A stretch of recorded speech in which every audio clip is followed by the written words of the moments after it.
Good morning, afternoon, evening, wherever the heck you are in the world. This is Project Felix here with another recorded conversation. Today we're going to be talking about the impact of community and connectedness. Before we do that though, it's kind of hard to have that conversation if we don't know who we're talking with. So we're going to do some introductions. I'll start out with myself, so I don't put anybody on the spot.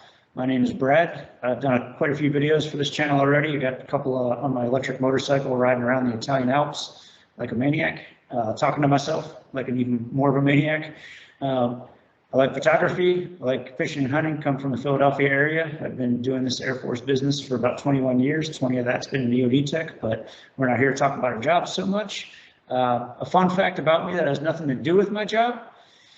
I recently did a DNA test and it did not come back 100% that bitch, surprisingly enough. It actually came back mostly German and French, like the German-French border near Alsace and Stuttgart and that region, and Bavaria and Switzerland and that region of the world. So I thought that was kind of cool. I've always been told we were German, but now I know for a fact. So next up, Mario, if you want to give yourself a quick introduction. Hey, thanks, Brad. I'm Mario. I'm retired Air Force EOD, living up here in the Finger Lake region of New York. I'm one of the guys behind Project Felix, been doing this for a little bit. Very thankful to be here. Kind of an interesting thing about me, I just got a one wheel and I ride it around Canisius Lake and I've only fallen once. So go me. Let's see, Jerbo, you want to take it away, buddy? Hey everybody, I'm Jerbo. I also am an Air Force retiree. I did about 30 years, retired at Shaw Air Force Base Area out of Air Force Central, if anybody knows what that entails, also EOD. So that's where I spent my last few years, a lot of deployment-centered work. I'm fortunate to have found a job in the private sector as a contractor doing pretty much the same stuff, so that's pretty nice. Hobbies, I love cycling, and I just recently upgraded to big boy pedals, big girl pedals, the SPD clipless mountain ones. I was always like a push pedal guy, so I took the plunge and got myself some fancy pedals that you clip your shoes into and kind of gives you that up and down pull and push, so it's more efficient, but it's also scary because you're locked into your bike, so if you get squirrely, you know. So anyway, that's what I'm playing with right now, kind of leveling up with my hobbies. But yeah, happy to be here and hear what's going on with Connectedness. Thank you.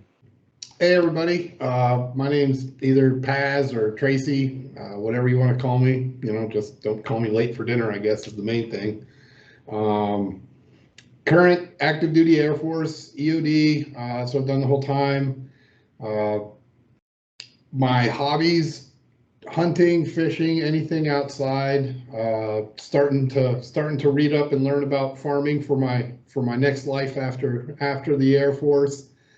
I've had the great opportunity because a while back Brad, Mario, Gerbo kind of reached out and let me start coming to these conversations, and I'm extremely thankful for that. I get to listen, learn, participate. Good sense of community, probably a good day to be appreciative of that.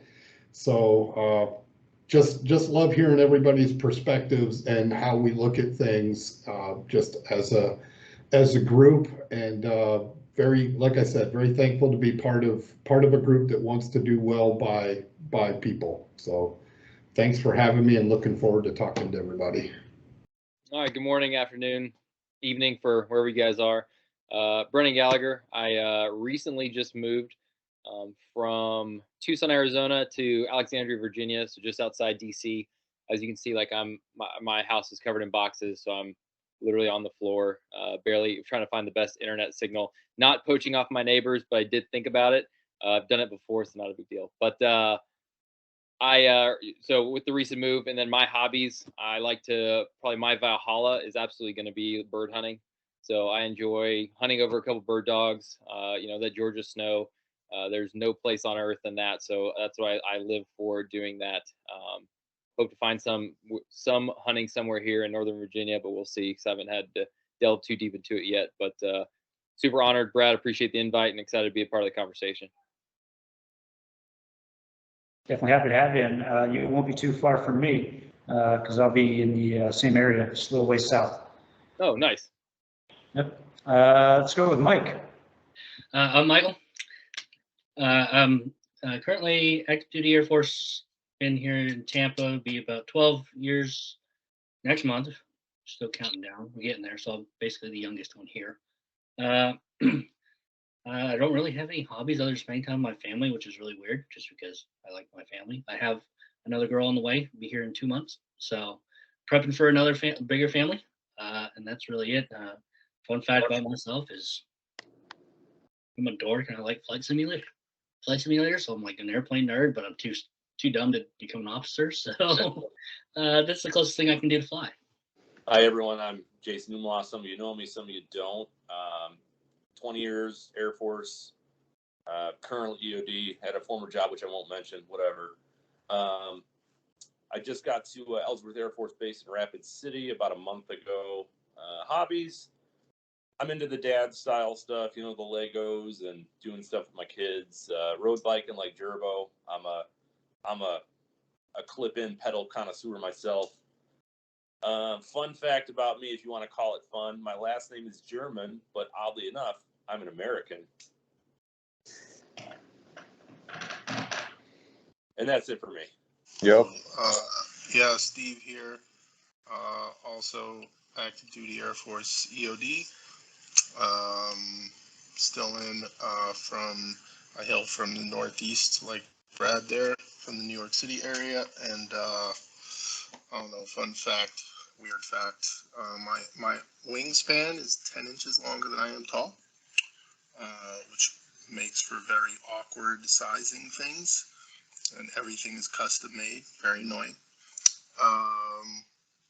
Love sports, but 7 surgeries later, I have had to find different things to entertain myself, so I guess my family, they're all right. That's me. Stephanie. So my name is Stephanie Fors. I was with the Navy for about 9.5 years as an aviation ordnanceman. Got out and I've been a civilian since, working the SAPR program. I'm now a program manager for ACC and AFCENT SAPR program, which is really great. An interesting thing about me, I'm a pagan and I was doing my ancestry DNA stuff, and turns out all of my background is exactly where the Vikings were. So Iceland, Norway, Greenland, all that fun stuff. So pagan in the past, pagan in the present, pagan in the future. All right, sweet. Eric Duran, 20-year Air Force vet, IDMT by trade. Fun fact, I just got into fly fishing up here in Minot, North Dakota. So stationed up here right now with the 23rd Bomb Squadron, and curious to see how these things go. Cool. Well, that's pretty good. We got that right at 10 minutes on the dot. So we're going to get into this thing full swing. The first thing we're going to do is open it up with a quote from Sebastian Junger's Tribe. And if anybody, cues anything that you can relate to or whatever, please feel free to share. And if not, don't worry, I got plenty of questions to ask you. And the quote goes, human beings need 3 basic things. Oh, wait, I'm sorry, that's for later. Let me take a step back. A person living in a modern city or a suburb can, for the first time in history, go through an entire day or an entire life, mostly encountering complete strangers. They can be surrounded by others and yet feel deeply, dangerously alone. The evidence that this is hard on us is overwhelming. What do you all think about that? I think that epitomizes what a lot of people are going through in COVID, right? When people first started coming out of isolation, I think there's been this social awkwardness of, how do I talk to people again? How do I interact with others? I think there was this misperception that, oh, we have all this technology to talk to other humans, and without that physical energy conversation happening on top of the physical and the verbal, I think we all really found ourselves lost. That's my 2 cents. Eric, what did you have? I see it a lot up here, up in Minot, mostly because of it's weather induced in the wintertime. So we have a super high suicide rate as well as alcohol incidents up here. We're lucky to make it 10 days without an alcohol incident. So I think that once they start holding up and they use other means to connect with people, i.e., I see it a lot up here with people who play online video games, and they just don't develop a reason to make those relationships and face-to-face relationships. They might have relationships over a communication device, but they don't have an actual hands-on face-to-face relationships with people. And we see a lot of depression up here. We see a lot of suicide up here. So it's unfortunate. And I also see it a lot in the younger crowd where, I didn't grow up with those types of things. And I think a lot of us may not have. And the newer crowd just doesn't know how to foster relationships like we had grown up doing. So I think that's a big portion of it as well. What is it you think that they're missing by not having that in-person live instead of like we're doing right now? But hey, we're all over the world, so this is the best thing we got. But what is it that's missing from that live in-person conversation? I just think it's everything. It's reading body language, reading voices, just fostering a deeper knowing of somebody. I just don't see it as something that's really capable over a mobile device per se. And the other side of that is the text messaging and stuff. Like there's so much of that you can't. I get it in emails all the time. Somebody sends me an email and I read it completely wrong versus what they meant or their intent was. So I think it's just the face-to-faceness of it. They just don't grow up with it any longer, especially over the last 2 years with the COVID ordeal. Now it's opening up a little bit more, but we're still seeing the same things up here as far as people holding up and just keeping to themselves. What do you got, Mike? I completely agree with Eric, and even with him being up in Minot, even living down here in Tampa, it's tough. We just taught this. I actually taught this last week with suicide prevention because our AMC's biggest thing is connectedness. And you just standing in the room with 30 airmen and NCOs, and they're just like, I didn't know you were interested in that. It was just that common conversation that you just have to have with someone to say, I know something about you, and I know something about you. They talked about deep sea fishing. We live in Florida. It's like, what is something we can find something in common with someone, but all it takes is having that conversation. But Eric's saying the same thing is we're relying too much on text messaging. We're relying on too much of assumptions of, oh, I don't think they want to do this, or I don't think we should do this. Back when I was a young airman in England, it was going to be, hey, let's all meet up. We can separate work and we can separate a personal life, right? We could go, hey, we can go all out. We can all meet up. Let's have some fun. Let's go bowling. Let's have a drink, and then back to work the next day, professional. And I think that's where we need to kind of draw that line again and make sure we can, do that. Yeah, I love all that. I think the price of admission for connectedness, no matter what it is, what level, form it is, coworkers, family, is, a feeling of trust, that psychological safety. I know that my kids, 29 and 24, they prefer to engage by text. And that's okay for them. It's safer for them. And it just, once they step into a higher level of trust, then FaceTime right away, So with me, it's always dad gets FaceTimes just randomly. They would never do that with like, a coworker or whatever. So unless they've built that trust. So that's kind of the hurdle I think that we all need to try to overcome, is to establish that trust somehow. And then when you get into the connectedness, however, if it's through devices or face-to-face, there's levels and gradients of that. There's if you can add a camera to it and get face-to-face that way, that adds some nuance to it and enriches the communications a little bit. But yeah, like straight up email is just, you've got the sender, the receiver, and the message, but you don't have the feedback loop right away, because you could react to something you read, like that's rude, you know, and it was totally not meant that way. It was done in a hurry or whatever. So that could be an indication that that trust is not established between those two communicators yet.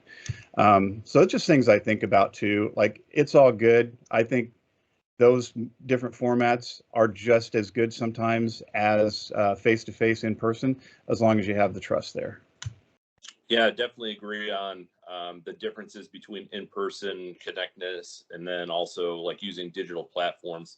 An example that I thought of when you were talking about people getting together and realizing, hey, we all like fishing or something like that.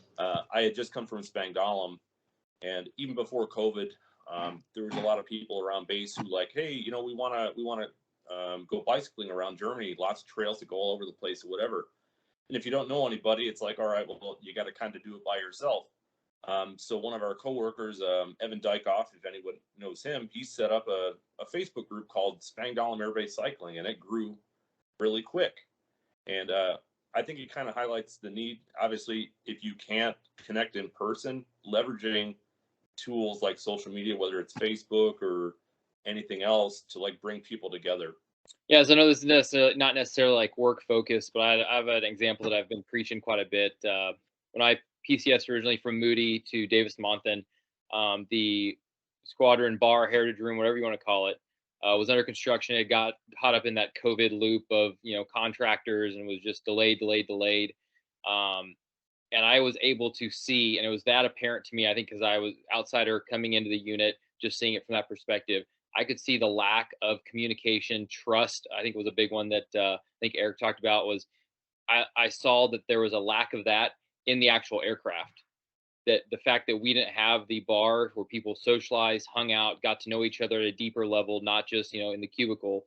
I could see that when it came to our work performance, when it came to those, you know, that next level team building. So I think that additional in-person requirement is huge, not only for, you know, truly understanding for that community involvement, but also like for performance, which is something that I feel like we always overlook. So there's a lot of really good stuff thrown around, and I'm really digging it. I've been busy writing a lot of stuff for a question. I think it was you, Eric, you guys were mentioning kind of the differences between the younger generation and the older generation. And Jerba, you talked about, you know, your own kids and, you know, wanting to use text messaging, and, you know, once there's that element of trust there, then it goes to, you know, video stuff. A kind of an open-ended question for the group. I wrote down here, trying to find common ground and bridging the gap between the generations. What are some things what are ideas or things that each one of you could do at your own level, not macro stuff, not getting an organization together, but what are some of the things that can be done at your level to help bridge the gap and find that common ground between the generations? What can be done? You know, I'd like to answer this one right off the bat. A problem I saw at my last assignment was we didn't do things together. After 2 years of COVID, everybody was just kind of isolated, and we came to work and we did our thing, and then we went home. There was nothing open. Everything was closed, aside from maybe some fast food joints. And everything opened up again, inevitably. But we still maintained that same posture where we went to work and we went home. And I told our flight chief, I'm like, listen, we need to bring back the traditions. We have new people that are coming in, and they don't know anything. You know, all they know is they come to work, go home, and do my upgrade training and whatever. I said, you know, let's bring back the family dinners. You know, to me, that's one of the most important things. We're all people at our cores. We all eat 2 to maybe 8 times a day, whatever. It's like, get together and do that. Yeah, so one of the things that we're looking to do here in ACC, especially since the volunteer victim advocate force is going to be significantly removed, is we want to develop peer-to-peer programming throughout ACC. We've already done it in AFCENT. And what we want to do is we want to take your everyday airmen and arm them with skills and knowledge on how to reach out to anybody of any rank if they see that they are suffering, if they have behavioral modifications, if they appear to be struggling. This way, it's a way of helping command climate, but also helping establish connectedness within those communities at the squadron level and then at the wing level. That's actually something Steve and I have been talking about in a separate group. We have the EOD Senior Leaders Summit coming up, and we've been talking a lot. There's I don't know if anybody's ever heard of the Canadian military program called, I believe, Sentinel.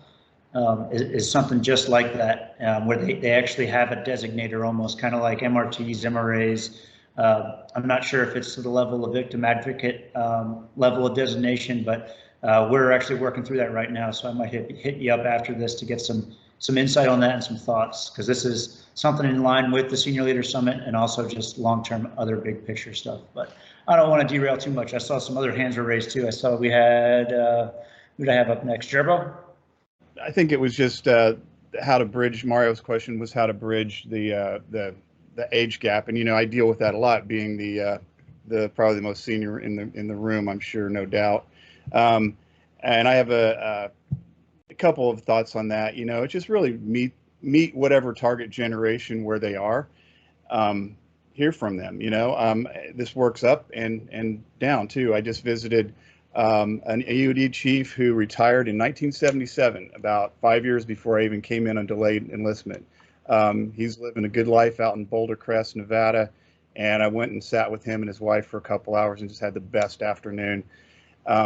It's like talking with somebody from that generation was just amazing. Just the way they deliver their message is just it was very eye-opening for me. I thought I knew everything I needed to know about the boomer generation, right? And then, on the other side of that, I was in my mid-50s when I went to grad school. The next oldest person in my class was like 32 or 34, something like that, right? So now I'm the old guy, and I'm trying to, see if I can fit in with group, projects and things like that. And it's just like, I've always felt like the best way to do that, for me anyway, was just kind of meet them where they are. Don't just kind of go in with my perspective of things, but just kind of hang back a little bit, because I know they're thinking of, oh, who's this old guy, right? So, I know that that's going on. Let that play out, and then just kind of ease into things. Again, it starts with that trust. You've got the SWIFT trust, they call it. We have to be together on this call, even though we don't know each other. I'm meeting some of you for the first time, but we have to do this because we signed up for it. So we've got SWIFT trust here. So in a way, I would, if we continue this in the same audience, I'd like to, continue to build on that. But I'm not expecting we're going to get there today.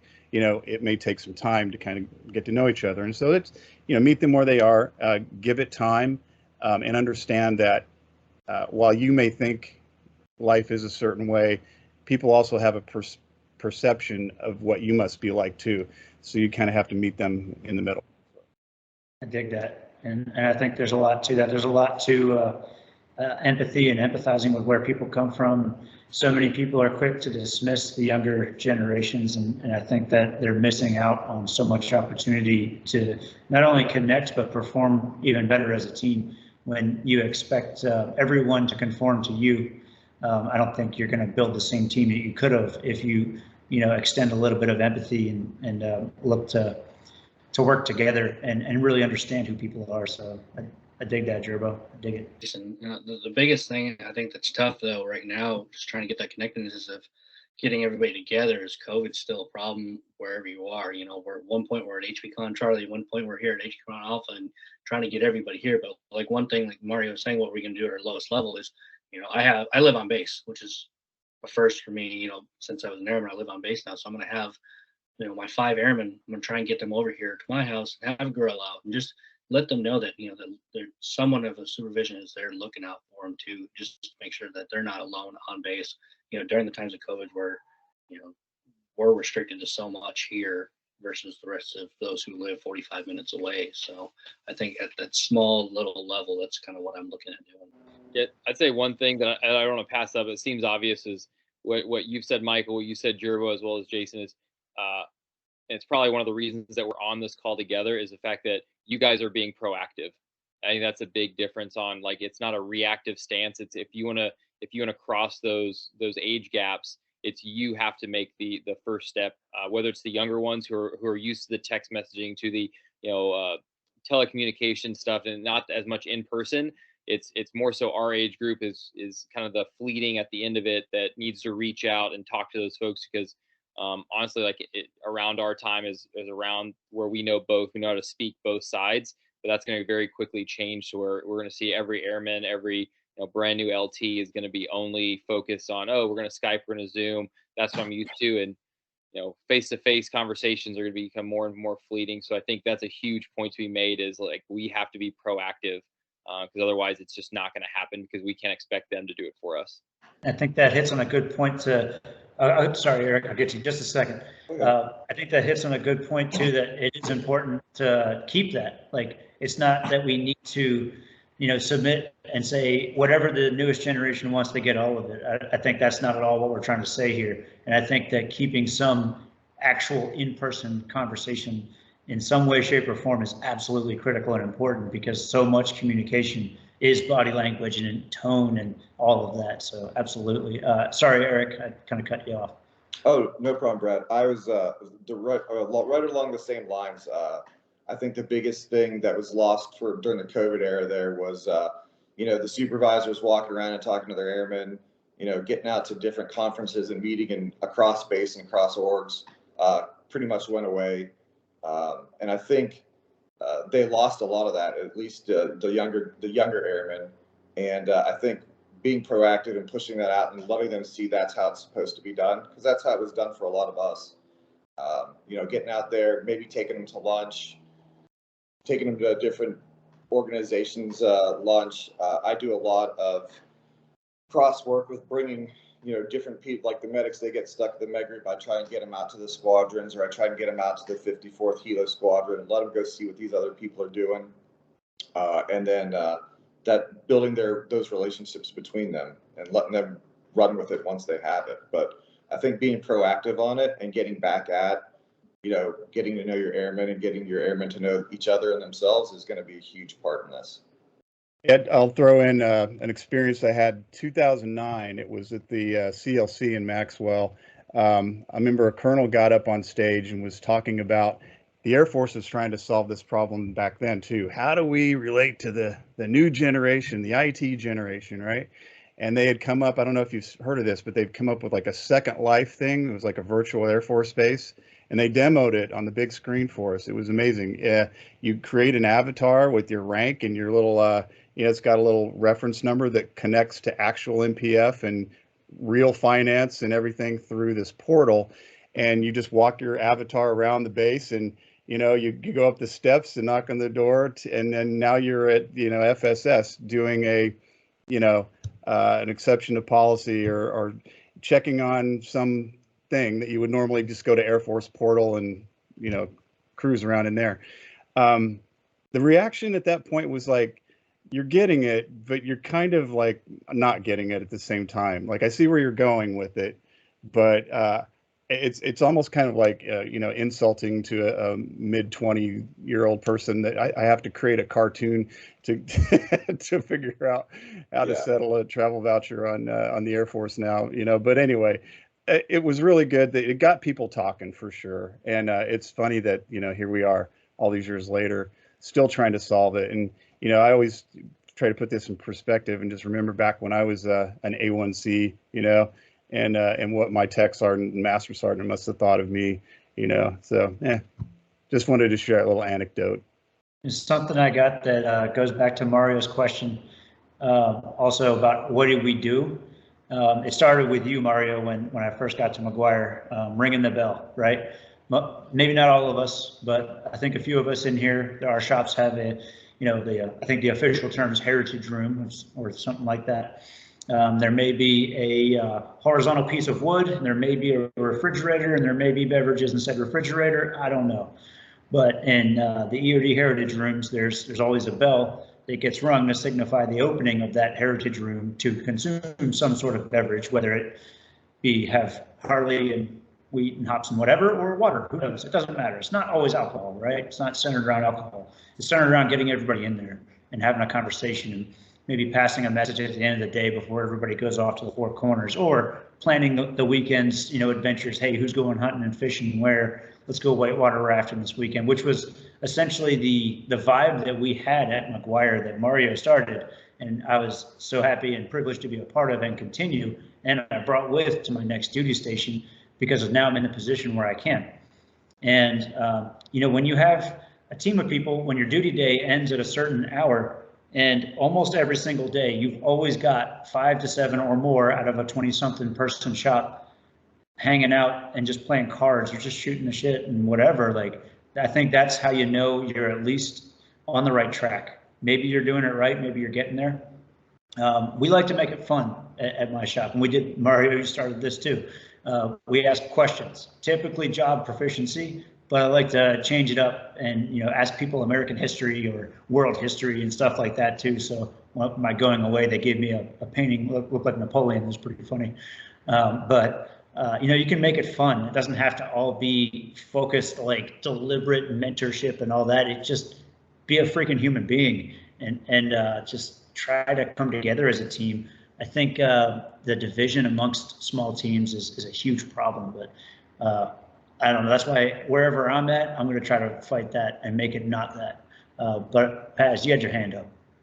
Yeah, Brad, kind of as you were describing some of, the things you do in the bar or heritage room, it made me think a little bit of when was stationed in North Carolina up at Seymour Johnson. And as we started to get, more and more new folks into the flight, we wanted to feel comfortable. We wanted to feel like part of the team from day one, like you made it in the door, you're on the team, So we came up with everybody, and just so the new people wouldn't feel like we were picking on them, it was everybody, like myself, Van, everybody that was in there. You did an intro to the flight of who you were, kind of like we did here. Here's who I am. Here's, the things I like. Here's an odd thing about me. But then it would come to a point where it was kind of even more silly in the end, where we would ask you a ridiculous question that there is no right answer to. And it was merely to create this conversation to make everybody's guard go down and have fun with it. And when I mean like ridiculous questions, it would be, you have either me or one of the other flight leadership guys, we would listen to your spiel, it'd be cool, probably ask you some real questions. And then if you were a type of cheese, what type of cheese would you be and why? And you had to answer that like on the fly, man. Like you just come up with a thing, or you'd be like, okay, we have another big question we would do with everybody. And it was solely to get the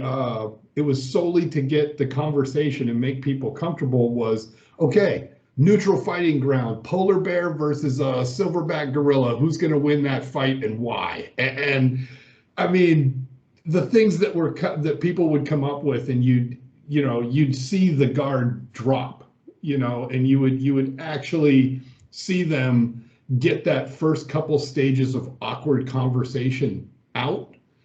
And then, man, within the next day, somebody was either joking or teasing about what they had said or what we had said. And it kind of facilitated that being on the team. You are here. We like to joke around. We have our work to do. However, we're a community and you wanted to be part of this. Awesome. We're happy to have you, right? And it kind of made me think about, read some stuff in preparation for this. And one of the things that stuck with me is that through community, and doing this, when you learn about others, you better learn about yourself. So we're all in this meeting today and we're all having this conversation. And I'm willing to bet if you tuned into something like this, you're trying to figure yourself out better. And you're trying to figure out, how do I fit in? How are my situations? How do they apply to the community, to people that I'm around? And, to me, hearing what everybody's talking about, I think about how the more I can learn about how each of you view something or understand something, it increases what I understand and view about myself. So yeah, I don't know, just a couple anecdotes about the community stuff we did around the flight. I really dig that, especially that last bit about self-discovery. Mario, what's up? I'm a firm believer that our differences, and our different perspectives, how we look at things, when we're part of a community, a part of a team, our differences make us stronger as a unit. I'm a firm believer of that. I'm a firm believer of when people from different backgrounds, different nationalities, different, everything, the more differences and perspectives that we can integrate into a team and find the strengths and weaknesses, the overall we're much better, and there's a much better product in the end, whether you're a military organization, where you're, anything like that. And I guess what I'm trying to get at is, how do we facilitate that on the ground level? How do we cultivate that within organizations? How do we cultivate that within ourselves? Is that we want to invite that person who doesn't feel comfortable sharing their off the wall idea in fear that it's going to get shut down. How do we do that without making it punishment, without making it mandatory fun? How do we build that intrinsic desire rather than making it extrinsic? I'll take that as, everything's leadership centered on a team, whether it's military or on the field. But I think it's important for the leader to have the vulnerability, to demonstrate the vulnerability. I think I've told you guys in an earlier call, when I was a staff sergeant, I remember going on this, it was at Osan, and there was this wing mayor, the dorms were on fire, there was a bomb. It was supposed to bring all of the first responders together to exercise this thing. And I'll never forget, there was a fire chief that I looked up to a lot, just attended staff meetings together, and I was like, wow, this is the man I want to aspire to be, the leader I can be, one day. And it didn't go well, and he was in charge. And I saw him sitting over on a curb smoking a cigarette, looking, took his hat off and was kind of sitting on the curb. And I kind of walked over to him and I was like, what's going on, Chief? And he's like, I sucked today. I just didn't bring my A game, man. And I mean, that still sticks with me to this day. Like, this person that I had put on a leadership pedestal, confided in me that he had made a mistake, and it screwed up the exercise, and it could have been, if it was real, it could have been terrible. So by being vulnerable, wow, I mean, that really, to me, on a team, that was a matrix team, of course, not in my shop, but it did communicate to me that I need to be that way too, because I didn't think any less of him. In fact, I thought he was even more of a leader because he allowed himself to be vulnerable, which inspired us to be vulnerable. Maybe that gets to kind of what you were going for, like, how do you do it on the ground, right? I think that's a solid way. I think showing people that you're a human being, because, you learn the most when you get beat down, right? You usually don't learn the most when you win every time. If you're out there playing football or racing a motorcycle or whatever, if you just whoop everybody's ass all the time, you're never going to get any better than that. So when you get beat yourself and you take a step back and look at, hey, what was it that I missed? And you tell people that and you share that with people. That does exactly what you just described, I think, Gerbo. So that's awesome. Thanks for sharing that. Steve, I think you had your hand up? Or is that Stephanie? Steve. Sorry, I can't see everybody's full name. It's okay, it's me. He hit on one of the things I was gonna say, but he said it way better than I ever could. But I also think creating that comfortable space a lot of times does come from that leader. One of the things I've always prided myself in, almost to a fault, is not being politically correct. it's far more rewarding than it is a risk that doesn't pay off. Because I think when people see that if you're not afraid to live authentically and be yourself in a way that still creates an environment of respect, but allows people to let their hair down a little, I have seen that it not only helps with cohesion, but it lets people be able to reach out more for help. On one of my combat tours, I made a purposeful effort for everyone to get to know who I was. I didn't just stick to my one magazine. I worked with all the bomb and weapon and pyrotechnic magazine groups. And what I found within the month is that one by one, all the guys, because I was only female, all the guys would be coming to me and they would talk about their own personal problems.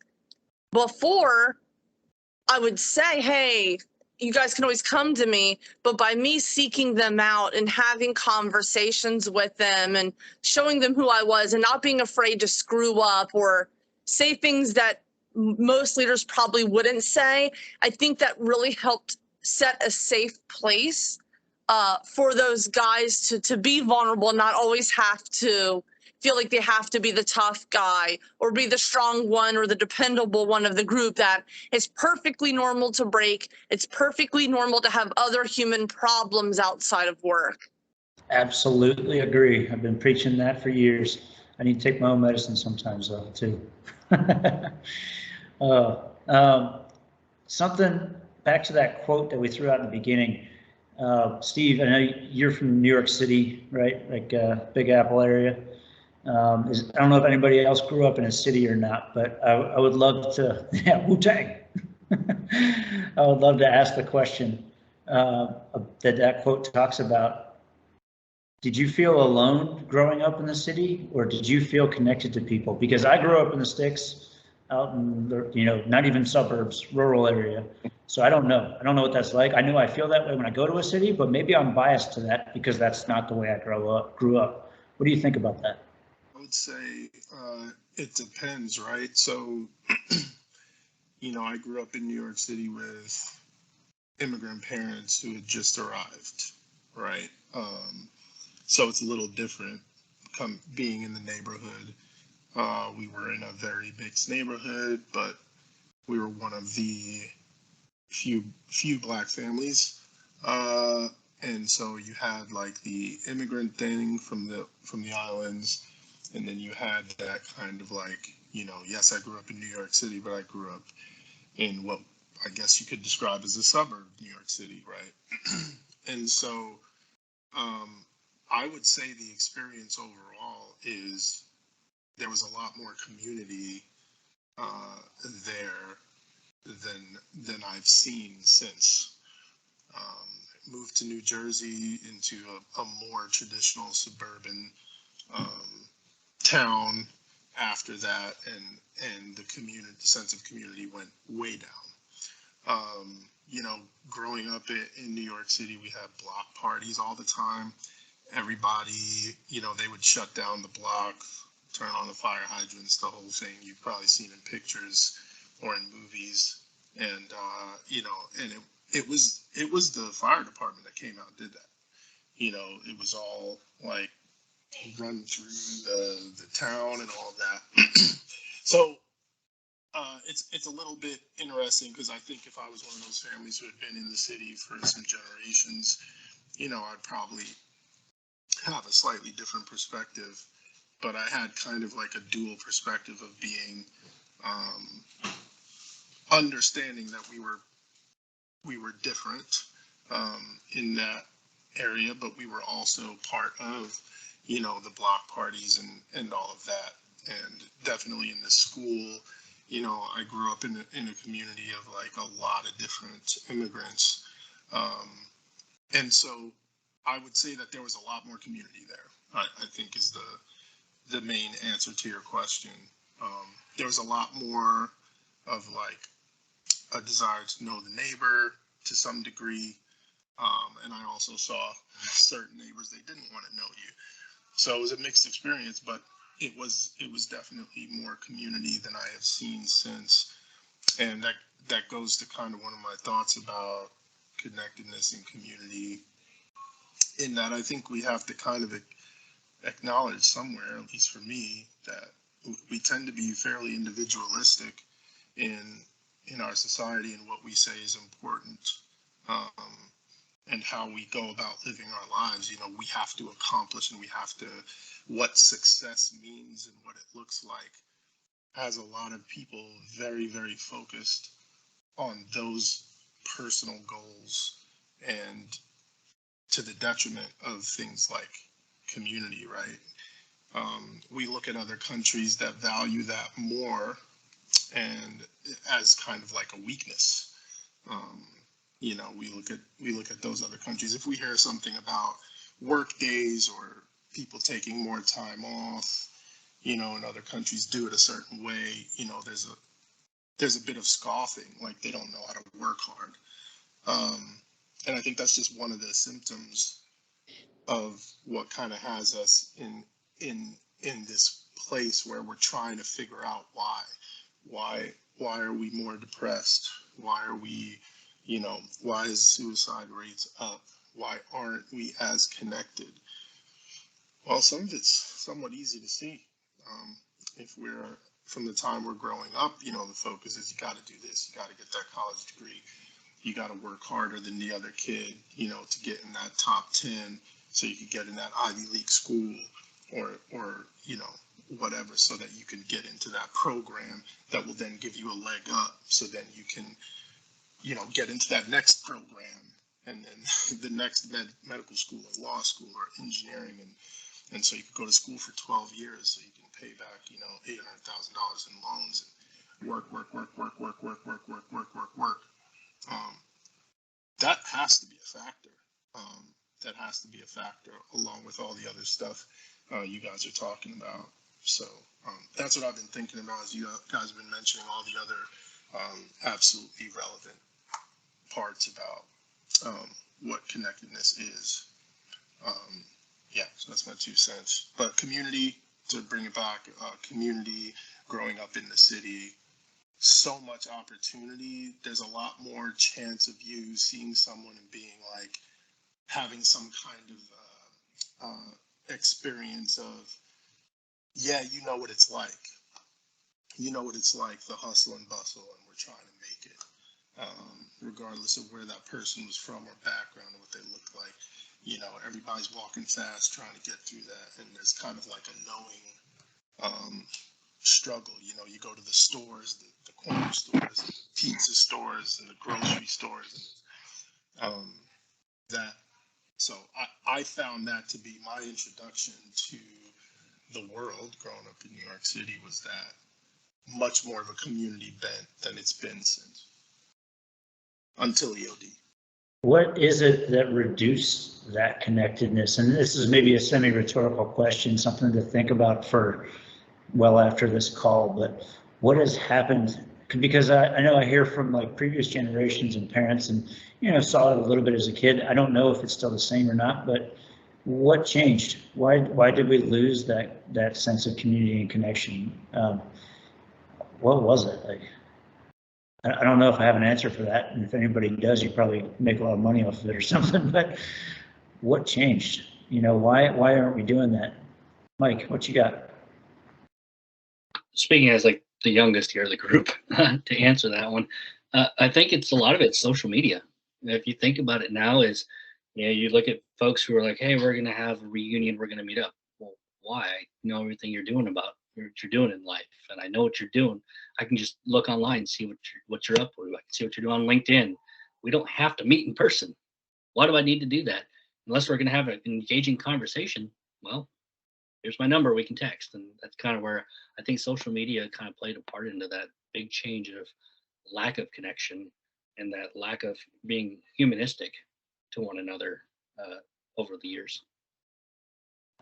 You know, real quick, you know what that made me think of right away? That I realized I do the same exact thing as high school reunions. Like, I have no need to go to a high school reunion. I see what everybody's doing all the time.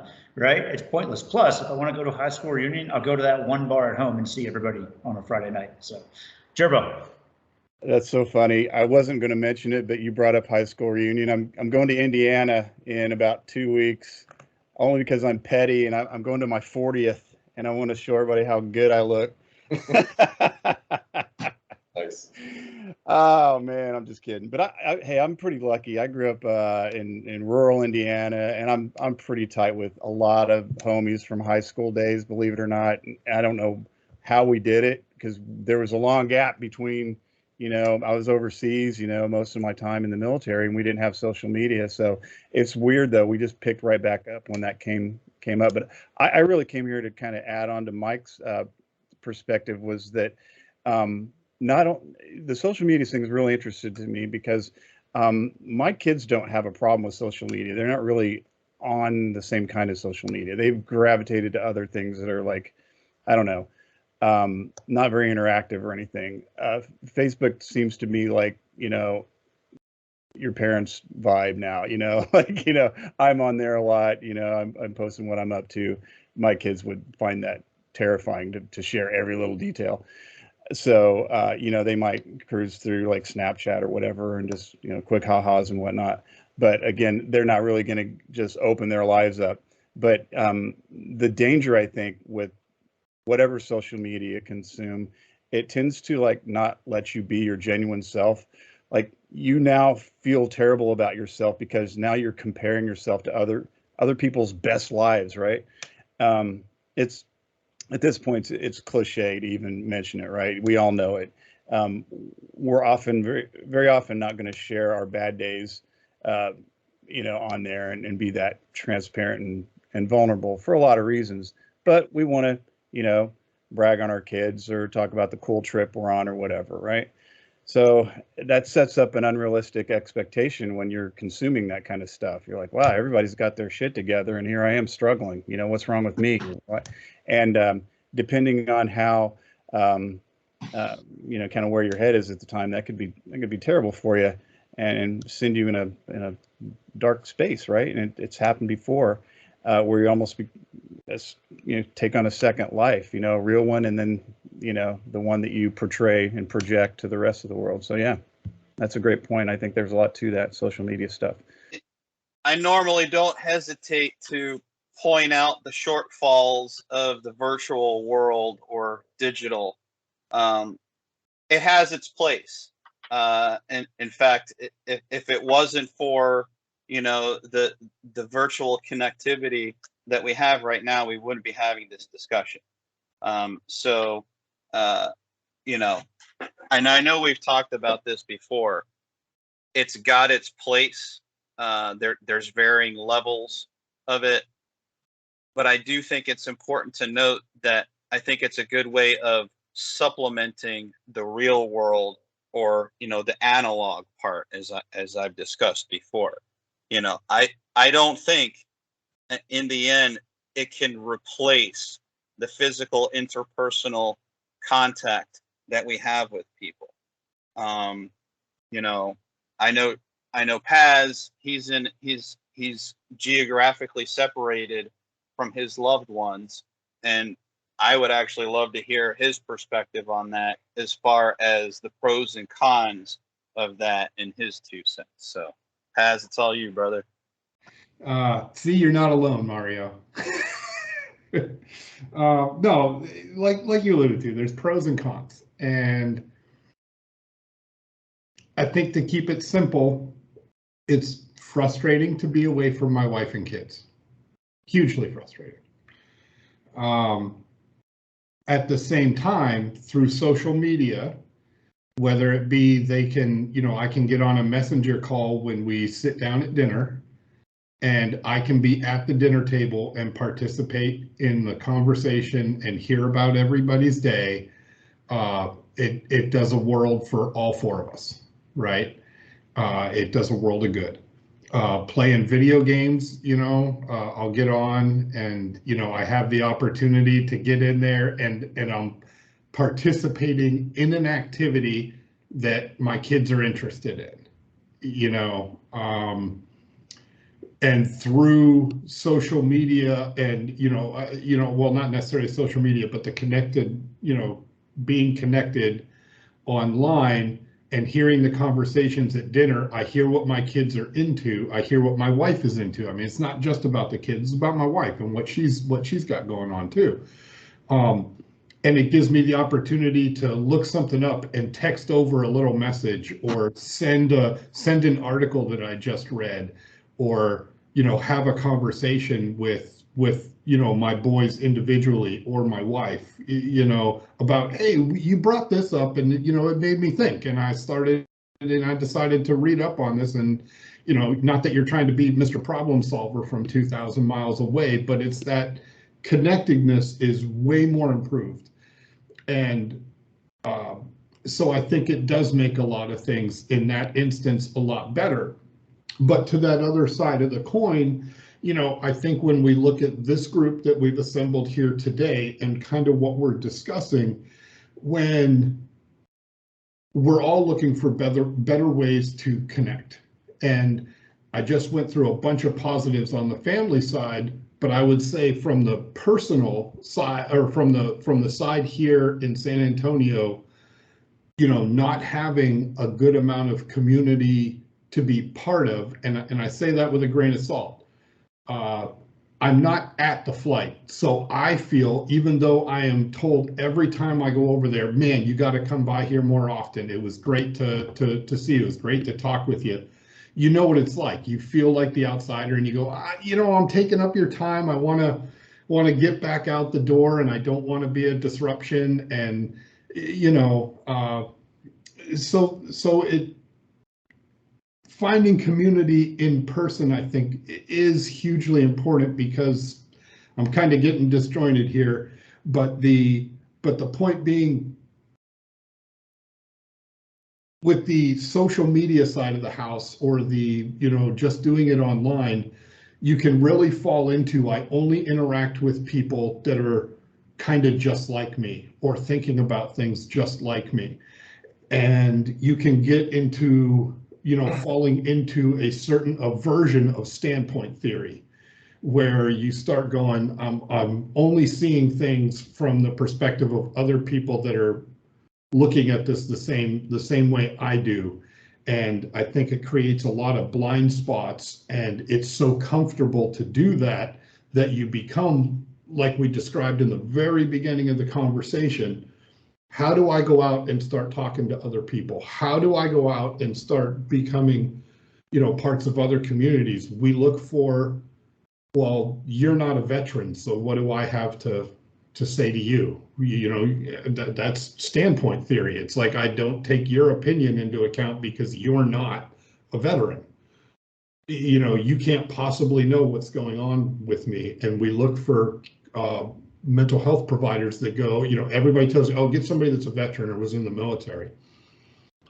Perhaps, we're back to the story of maybe that's the best thing. So, man, I am rambling on, and I apologize, but so hopefully good. I answered some of your question, Mario.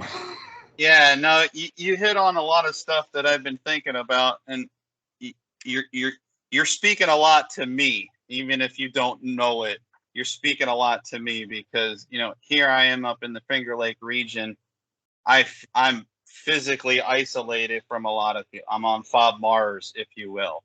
So part of the Project Felix stuff, it was a stopgap.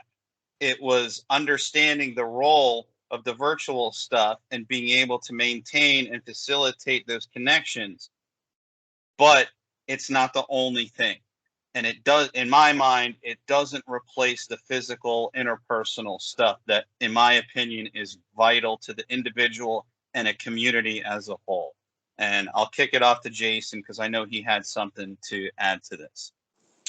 Yeah, so I'm thinking back, kind of a comparison between the social media age and, let's just go back to the 90s, before the internet and handheld smartphones were a thing. Now, I'm a huge advocate for social media. I think there's a lot of great things about it. There's probably more positives than negatives, but I think you also have to look at some of the negatives.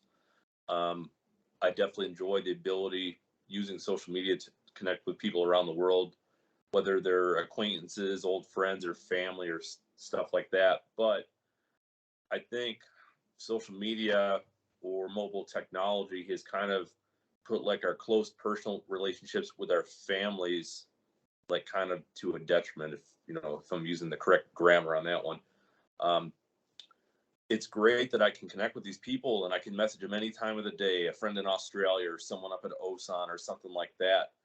But I've become so accustomed to sending a text message or a meme or a emoji or whatever that with my close personal family members, it's the same thing. And we don't have that close personal contact, the hugs or calling the grandparents on the phone. It's like, oh, I don't want to do that. I want to send them a text. I think a lot of people can probably relate to that. And yeah, that was more of a thinking out loud kind of thing. Hey, I'll just say I always appreciate when Jason slides into my DMs with a funny TikTok on point meme or something. So keep on doing what you're doing, brother. It makes my day most of the time, as we've discussed. Eric? Yeah, I think you guys actually have hit it on the head, but I think the one thing that we're missing is that when we're talking about the generation gap, like we utilize social media to maintain relationships that we've already had, or that personal relationship that we've developed with someone. You're not typically developing a new personal relationship over social media, whereas I feel a lot of the younger generation is more along that line. Correct me if I'm wrong, but I just what I've dealt with some of the younger generation is they're not developing the personal relationship and then utilizing social media to maintain it. Their most of their social life is on social media. Does that make sense? I can vouch for that in my observations of raising teens. Yes, I think that's on point. What's the impact of that? Well, like for example, I have social media as well, and I have millions of friends on there, but I'm more apt to reach out to, for instance, like you're probably the only one I know on this forum that we've met before. We don't talk for months, years, whatever, but like I think it's Jesco had alluded to, going back to those relationships from high school for a 40-year reunion. Those were relationships that you made, with a one-on-one basis. You had that growing up together and so forth. Whereas, a lot of these kids today, they're not developing those close interpersonal relationships. So when they don't have access to that, they kind of fall apart, or those relationships fall apart, or they're not long-standing relationships. There's guys I haven't seen for just recently. I was driving cross country and it's like, hey, I think so-and-so from 15 years ago lives in this state or this city. Let me text them and see if they're there, and just pop in, and we had lunch together. Hadn't seen them for 13 years, and it was like we'd never left. You know what I mean? It's those experiences and those relationships are only developed when there's a personal buy-in from both on a personal level, not over, hey, I met you one time and we text back and forth once in a while. But in a personal relationship that you developed over a long period of time, learning about each other, going through trials and tribulations together, things of that nature. And I don't think you're going to get that over a media platform. Yeah, spot on. Unfortunately, there's probably exceptions. Like, both of my, I don't want to talk, get too personal with, both of my kids are, in their young, dating life and stuff. They were coming up, through, online gaming and stuff like that is how they would meet friends and people. And sometimes it'd be really surprising to me, like, as a parent, you want to be, you want to try to monitor that as most you could. But my kids seem to be pretty well adjusted with meeting friends in California when they were in North Carolina or whatever, and having pretty solid friendships emerge from it, I thought. But they didn't last to today. I mean, they're nothing like what you were talking about with our high school friends and stuff. So I think there's something to that. And then, either meeting friends or starting relationships online, it just doesn't seem to last or work out over time, because I think that in early well, when you're babies, the attunement, the attachment you make with your parents, the mirroring, the being felt and seen, is how you kind of start that development, that connection piece. And if you don't have that as a young kid, you grow up without those tools on how to deal with life when it gets hard. But if you have good attunement and connectedness with a caregiver figure, then you tend to do better at life because of that. And so I think that translates to the same thing as we get older and develop as teens and adults. We still need that kind of,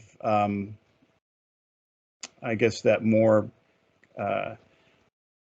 face-to-face interaction. I'm losing the word here with the attunement and connection piece, but it's just too casual to have any long meaning. And I'd love to hear a perspective of somebody who has another view of that. But in my observations of that, the friends that my kids have and relationships they have with people they met face-to-face last, and the ones they met online and developed and tried to develop online did not. So I just wanted to chime in and agree with you, Eric, on that. Gerbo, I wanted to throw something out there real quick. There's this really interesting study, I think it was back in the 50s, where they took a family of rhesus monkeys and they separated them out into two groups. One group was given all the milk and whatever it is they need to survive. They had all of their needs, like physical body needs to live, met, right? But they were given a wire mesh outline of a mother monkey, and that monkey provided the milk, right? And then they took the other side, the other control group, and they gave them this like sock puppet mother monkey that provided no sustenance whatsoever. And they showed some serious differences, like the ones with the wire mesh monkey, just they didn't develop the same.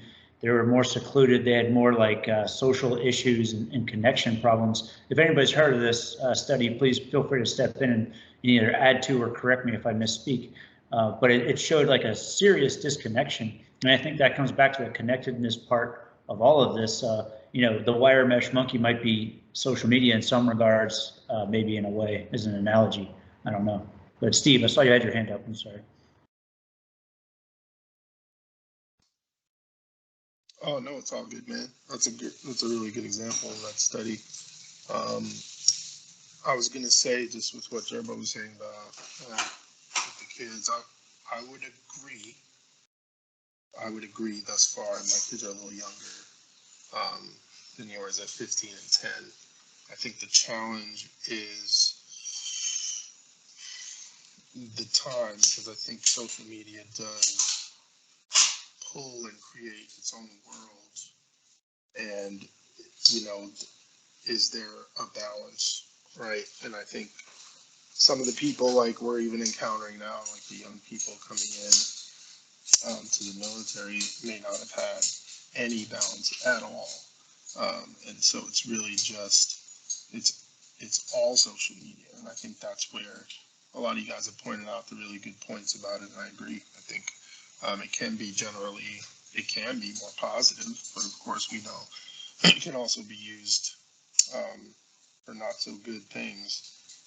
And then you have that, like, what's the right balance, because it does provide that opportunity like we're having right now.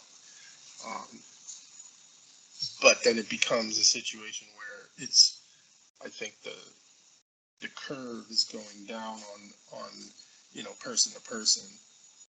And then it becomes more and more, I think these younger generations are leaning more and more on the social media. And then it becomes, okay, almost like a forced interaction for person to person, right? Like, hey, you got to get out there. Hey, you got to go meet people. And how well does that work, right? So, I mean, they're like, no, it's fine. I'm meeting people just fine on this digital thing. And, and there's a certain amount of fear that goes along with, what are you missing out on? And I do see there's things that are different with the young folks, whether my kids or people, the young airmen that I deal with, where you're almost like trying to teach them some of those skills some of those soft skills that they're a little bit stunted on. And I do notice that they have the ability to learn, but then it becomes there's some that just, why? So it's a difficult thing. I think it's really about that balance, and I don't think anybody has that figured out yet. There's a whole bunch of studies where it's like, well, it should be limited to this amount a day.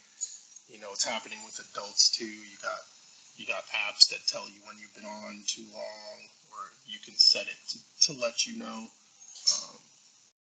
But yeah, it's kind of hard to figure out what's the exact right balance, because I think it's different for everyone. But yeah, there's a lot of positives. And getting back to what Brad, you'd asked about what was lost. It was a while ago now, when I commented about being in the city and the community aspect. And that's hard to put a finger on because everybody's experience is different, right? So I have my experience, and I can pinpoint some things that are unique about my experience and my family's experience. That's not everyone else's. But I do think there's generally a sense of, I think there are communities where it's like more neighborly, I think, and there are some that are not. And I think there's a lot of reasons for that, variables for that. But that's one thing I definitely noticed when we moved. There was definitely a lack of a sense of neighborliness and community, which was built over years after that, but still not that sense, right? And I think in a weird way, the military benefits from that aspect, because I think there's a lot of folks that leave home and join things like organizations like the military because they are looking for something like that, something that has a little bit more connectedness and family. And that's what makes it so difficult for those when they leave too, because they had that sense, and how we maintain that. I think post retirement is a whole other issue. Sorry, I'm getting off the subject, but yeah. Oh yeah, kind of just combining almost Jerbo's and Steve's points. One of the things that I've got two young daughters, so I've got a small narrow window to start building my perspectives and considerations and aperture on screen time, social media, all that stuff before we really get into that world, which is going to come way sooner than I expect. But one thing, and kind of going specifically what Jerbo mentioned, as far as with the connectedness and the depth of connection that you have versus online social media versus in person, that's kind of the risk that I actually see, where it transcends just children, but also the airmen that we see and people that we work with every day. Is my fear is the social media, to where you're able to make friends very quickly, rapidly through gaming, whatever platform. And then the in-person one, to where they seem to last longer. Well, my fear is if you're able to make friends so quickly on social media, and that's what you think a friendship is, that's what you now have, you change your brain chemistry to be, oh, this is my friend online. Now it's going to take a lot less to gain that level of trust and connectedness in the real world. So someone who before, if you, lived and grew up in an age where you're like, hey, that's not a person I want to hang out with, that's bad news bears. Now you don't have that decision making because you only know how to make friends on social media. So that, at least for me, is a huge perceived risk as a father, that I am still trying to navigate, because like I said, I'm trying to do all this before I get there. But I don't know what your guys' take is on that risk of depth of connection. Yeah, that's something we've been dealing with. We've got two boys. One's almost 15 and the other one's almost 13 and a half. And it feels like we've put a lot of work into guiding them, especially the older one, because he didn't get his phone until he was 14. And that really seems to go against the norm of kids getting phones and access to electronic devices earlier and earlier and earlier. So I think you're spot on as far as how they're learning how to start friendships, it's starting more of the digital stuff rather than it is in person.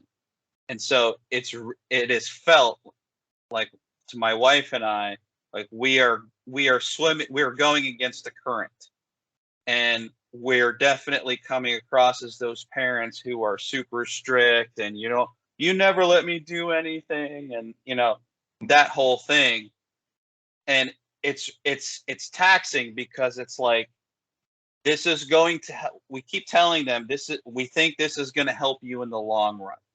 It's not that we're closing one door, but we're trying to make sure that their aperture is not just of the virtual stuff, but it is complementary to the in-person stuff as well.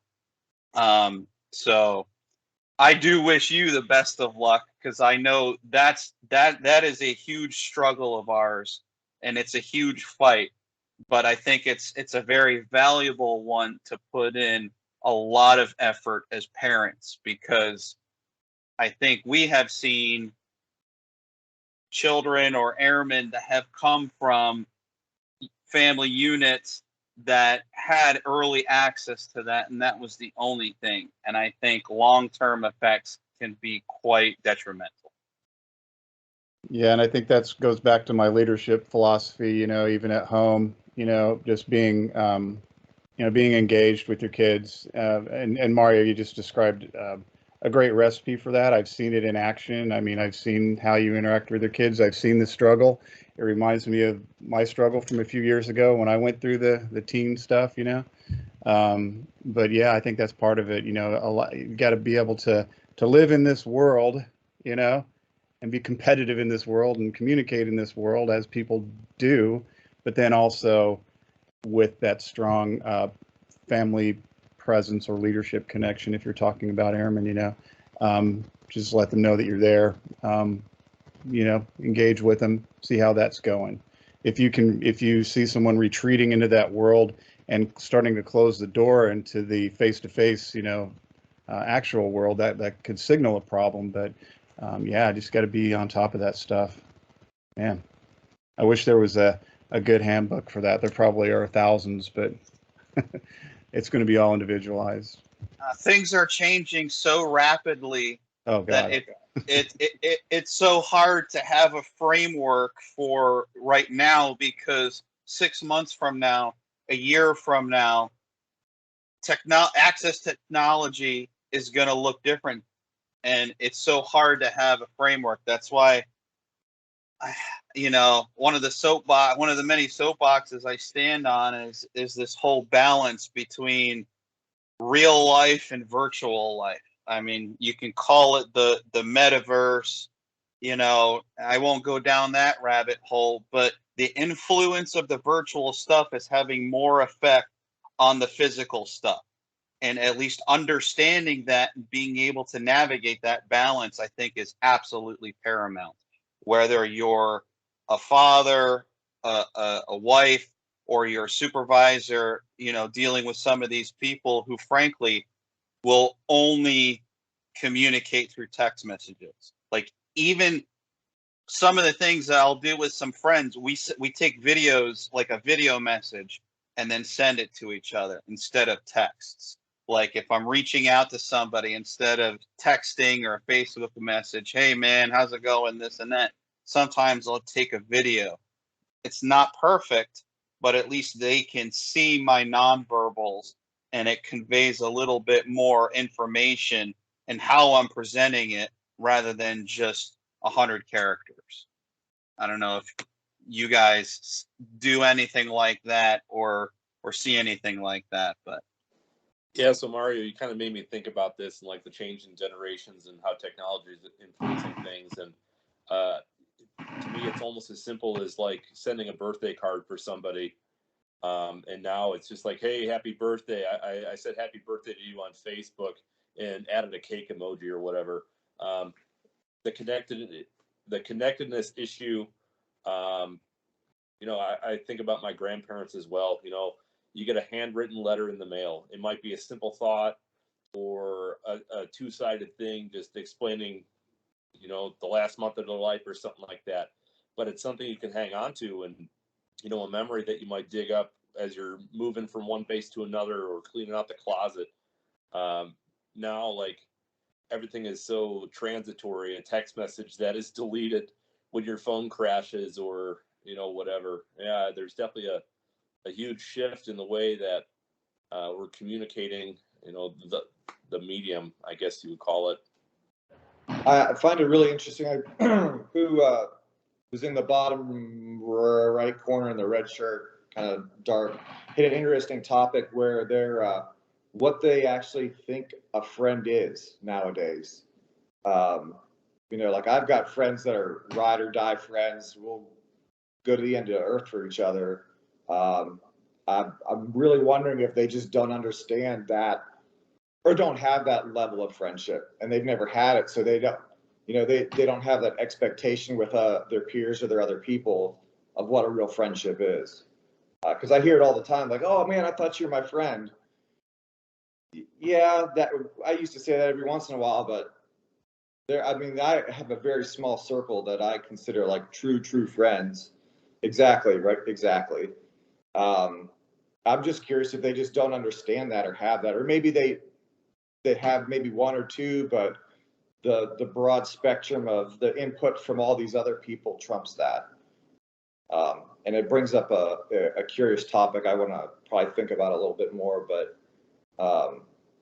yeah, I never really thought of it that way, that they just haven't developed it because they haven't had the opportunity to develop, or they don't see it that way. They don't see that as a friendship. I think that's a real interesting point you bring up there, Eric. And I think you hit it right. I think that could be leading to a lot of things, because I see it, when I go out, like, people aren't taking care up here in Minot, right? So a bad place. I know back in the day, I'm sure most of you guys are all EOD, right, or prior EOD. So many of you don't know, I actually went to that schoolhouse and got all the way to Air 2, and then had the double tap. But I loved that community for a long time, and I still have, to this day, have lots of friends from when I was there. I mean, Brad's one of them, and I got a couple others floating around the world nowadays. But yeah, like, I see it up here. Like, I mean, we would go out drinking and have a good time, but man, we took care of each other, and we made sure we were all good. Like, no one left that bar messed up or too messed up or didn't have a buddy. Now they just, I mean, I can't see how we have so many DUIs up here, because people just don't take care of their buddy. You know what I mean? Their wingman or whatever. And I wonder if it's because they just, they don't have that relationship. Like, man, if he drives to that base, his career's over, and they don't care about them at the same capacity that we learn to care about each other with the personal relationships that we developed. So I think that could be a huge point, that they just don't know what that's like. So I think it's, first I would like to say, I think I feel privileged to know what that's like, because even everybody in our generation, many people in our generation don't know what that's like. Yeah. And at the same time, I follow that up with, then it becomes part of our job as leaders to make sure that they do know what that's like, and hope that they learn through our example.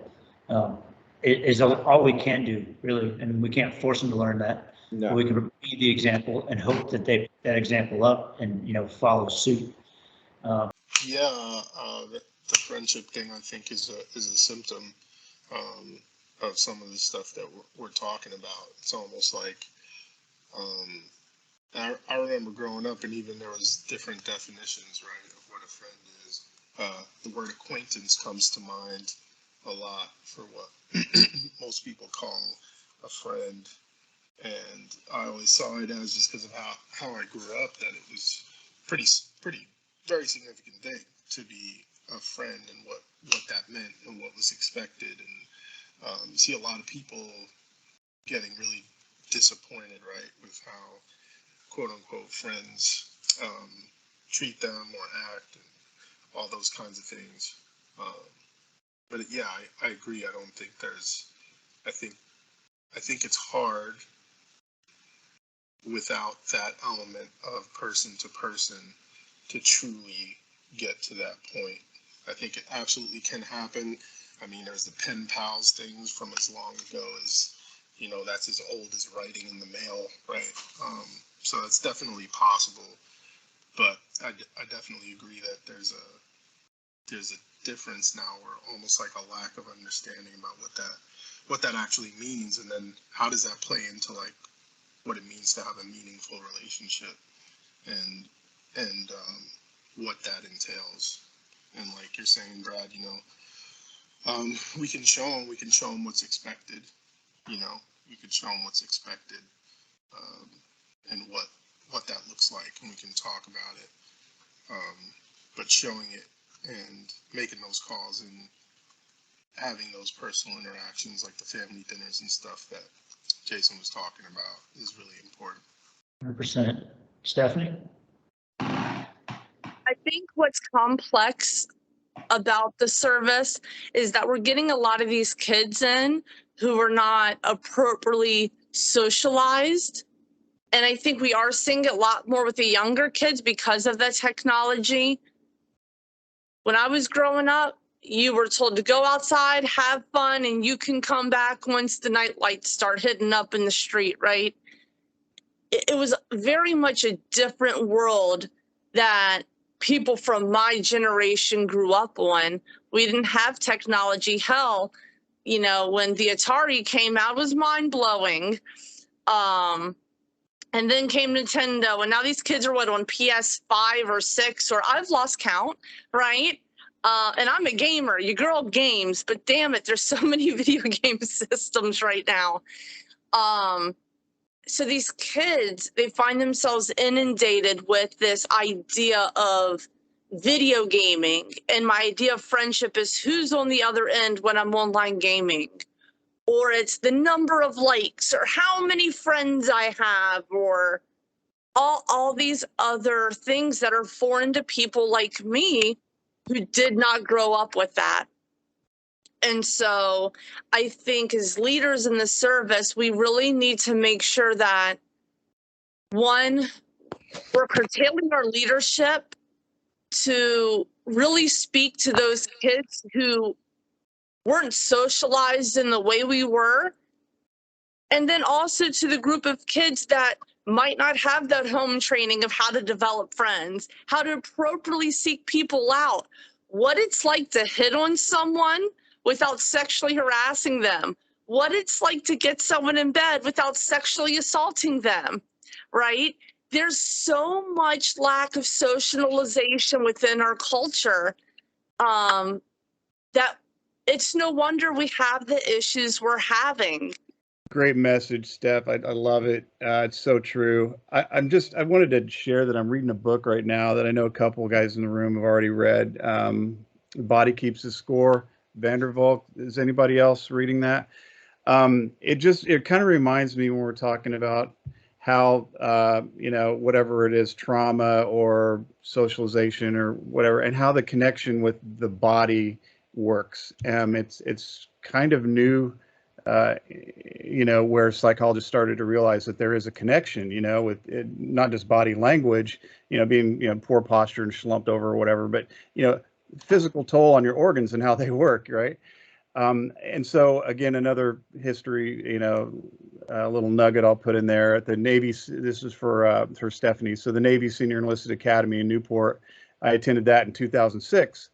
And at that time, they had just released a study called the Great Lakes Study, and that's where they have their basic training. And they were having a surprising number of recruits just breaking legs, snapping femurs and stuff on their little qualification runs. And they were like, what is going on? And so they decided to study this and just found out that, gamer kids, sorry, you spend a lot of time, they're Stephanie was describing the latchkey kid that I was, the lights come on, you better be home or else we'll come looking for you. And you didn't want that, right? Because that was more like parent vigilante mobs, searching the park for their kids, and they'd always find us and we'd always be in trouble, but all good. But the ones who are kind of raised in a way where it's like, let's stay in the room or on the couch and do that, they just don't develop, the body doesn't develop, right? So now they've got the social interaction skills that are kind of weakened, and then they've got a physical frame that's sort of weakened. And this came out in actual studies, like people were, in basic training. So I just thought that was there's something big here, and people have recognized this stuff in the late 90s or the 2006 era. I wonder where we are on that now, and if what can be done. I mean, do you just I've seen Mario like marching his kids up hills and stuff out in the woods and everything. So that's not going to happen to his kids. They're he drives them like cattle out there on the property, man. And they're going to, they do backflips off picnic tables and stuff. They are not the kids we're talking about here.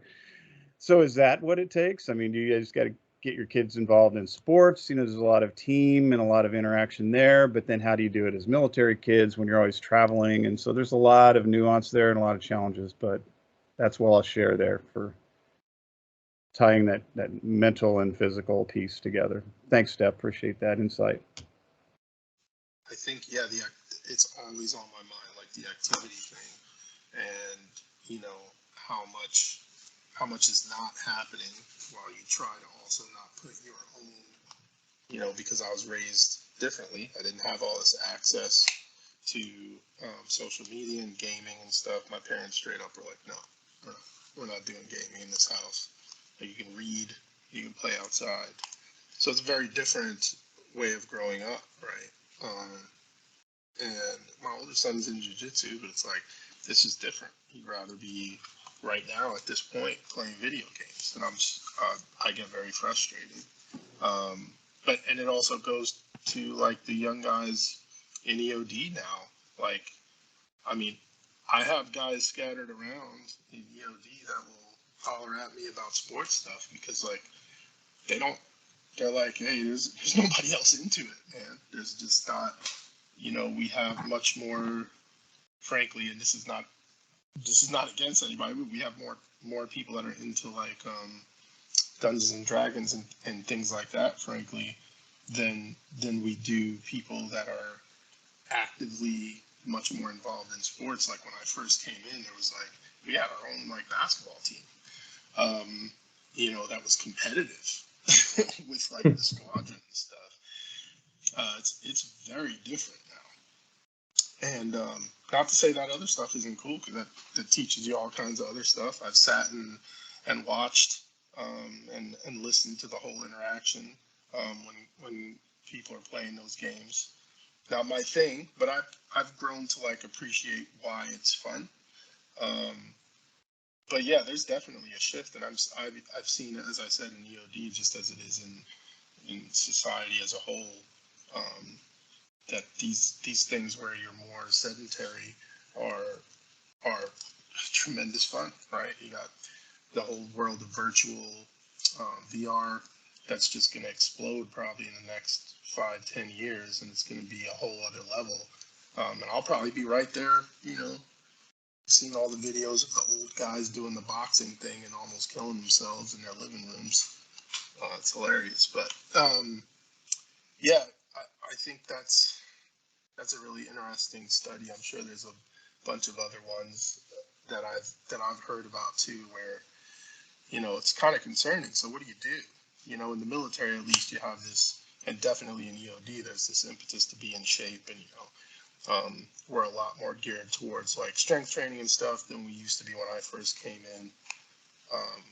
But for sort of the average folks in society, it's an issue. And it's an interesting little byproduct of all the stuff that we're talking about. Like, and it makes you think about the branches when we have like a root issue, like all the branches that come off of that, that not only affect people mentally, but emotionally and physically. I think we've beaten the horse as far as the differences between generations and the interpersonal stuff. But the one thing I wanted to add was the individual, the supervisor, the leader that has the ability to meet their subordinate or the individual where they are is going to make more of a difference than the one that just stands back and complains about the differences in generations in society. Those who come in the military are just a cross section of the the United States. So it is what it is. So those who can adapt their own styles to meet the individual or group of individuals where they are to facilitate their inclusion on the team and the community, those are the ones who are going to make a world of difference. Because in my generation, those are the ones that made a difference in my life. So I just wanted to add to that. Only 1,000,000% agree. And I think that's kind of a good note to kind of start to put a bow on this conversation. We have been going for almost 2 hours now, and I'm coming back on camera here in a second. I just want to give everybody a chance if they have anything left that they want to throw out there before we wrap this thing up. Go ahead and raise your hand. We'll do a little around the room, and then I'll give us a little conclusion. Hey, I think that's a great point to just reiterate and finish on that Mario just brought up. With all the things going on and all the things we've discussed that make the new generation different, and social media stuff and how that affects community and connectedness, I absolutely firmly believe, and always have, and gotten into debates about it, but you know, every generation has looked at that younger generation and said the same thing, right? These young guys and gals, they don't know what it's like. They don't know. Look at them, so lost. You know, every generation's done it, and then the next generation has done it to the next one. So, you know, I said this to my guys a couple of weeks ago. I said, I absolutely believe, you know, because even the young guys are saying it, right? They're looking at their cohorts and saying, you know, we're the weakest, right? There's this kind of impression out there that the latest generation is the weakest generation. And I absolutely believe if the poop hit the fan, like you would see the same stuff and have the same stories and the same heroism and gallantry and all the things from people right now, you know, who might not even be in the military, right? You pull a draft and you get like a Tom Hanks from Saving Private Ryan, who's a teacher somewhere right now, and all that care that they have that made them a teacher and whatever they did, and they bring that to, you know, God forbid, a war effort. And my whole point is that it's we can affect that, right? But I still believe that at the end of the day, people are people, and I absolutely believe in this generation. They need guidance just like we needed guidance. If we find ourselves, I'll end with this, if we find ourselves talking down about them more than we are helping to guide them and show them the way and learn from them as well, then we're part of the problem, not the solution. And I think I love you guys because I think that you are part of the solution for those things, and people that will be the ones to guide those folks, and also be the ones where, because of that, they'll be comfortable coming to you and hopefully to me for that guidance. Thanks for the time. Hell yeah. Good, great stuff, Steve. Paz? Yeah, I don't think I can, I kind of have the same sentiment, and I don't think I can put it better than Steven. So what I'll merely point you guys' attention to is, if you want to learn more about community, you want to see how interactions between generations, go, there is a great documentary on Netflix. It's actually called Community, and it, highlights some kids at a community college. I think Chevy Chase was in it, some other great folks. So go ahead and take a look at that, and I think you'll really find some self-reflection and some good. That show is hilarious, by the way. Yes. I keep coming back to leadership and everything, but sometimes we're in a leadership position, head of the household, head of our department, leading a team.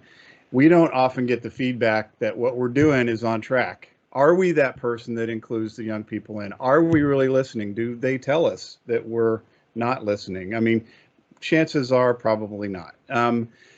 I had a unique opportunity last night. I've been digitizing old Hi8 movies and stuff from 20 plus years ago, right, onto like a hard drive, right? So watching, my daughter's here visiting this weekend.